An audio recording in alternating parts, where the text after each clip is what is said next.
Welcome to our episode 20. Pag-uusapan natin ngayon ay ang theoretical framework. Simplihan natin, parang ganito.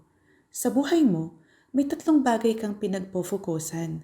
Yung pangarap mo, pagkikipagkapwa-tao mo, at ang spiritual life mo.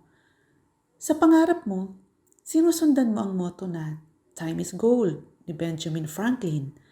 Sa iyong pagkikipagkapwa-tao naman ay ang do not do unto others what do you not want to do unto you ni Confucius. At sa spiritual life mo naman ay sinusundan mo ang love your enemy ni Lord Jesus Christ.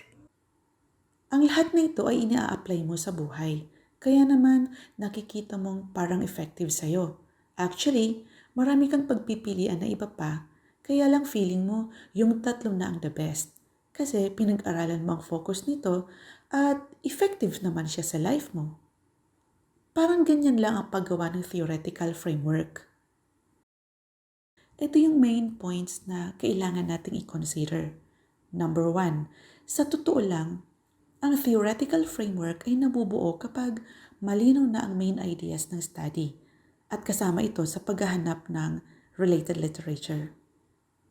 Pangalawa, sinusuportahan nito ang mga variables, factors at phenomena ng study.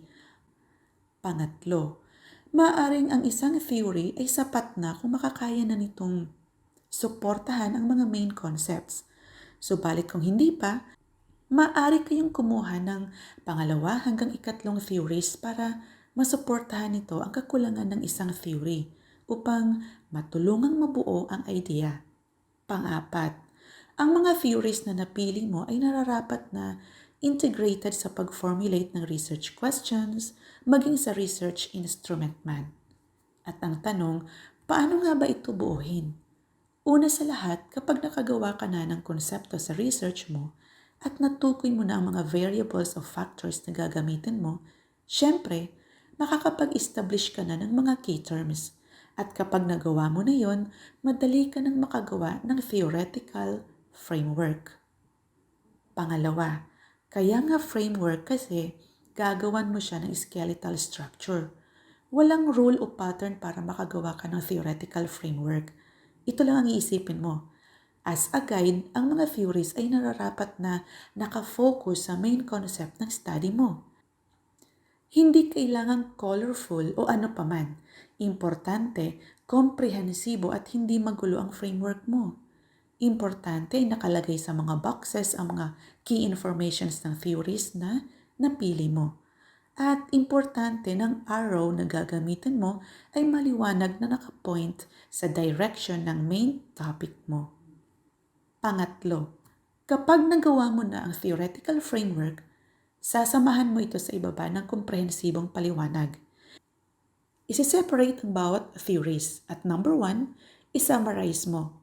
Susundan ito ng pangalawa, dalawang katanungan na kailangang masagot. Bakit yan ang theory na napili mo? At paano ito makakatulong sa concept ng research mo? Magbibigay tayo ng isang halimbawa. Kunyari ang pag-aaral mo ay tungkol sa the effectiveness of VAUSI implementation to the self-esteem of battered women in San Antonio. Ang keywords natin ay ang variables ng IV sa effectiveness of VAUSI implementation. At ang DV naman ay ang self-esteem of battered women.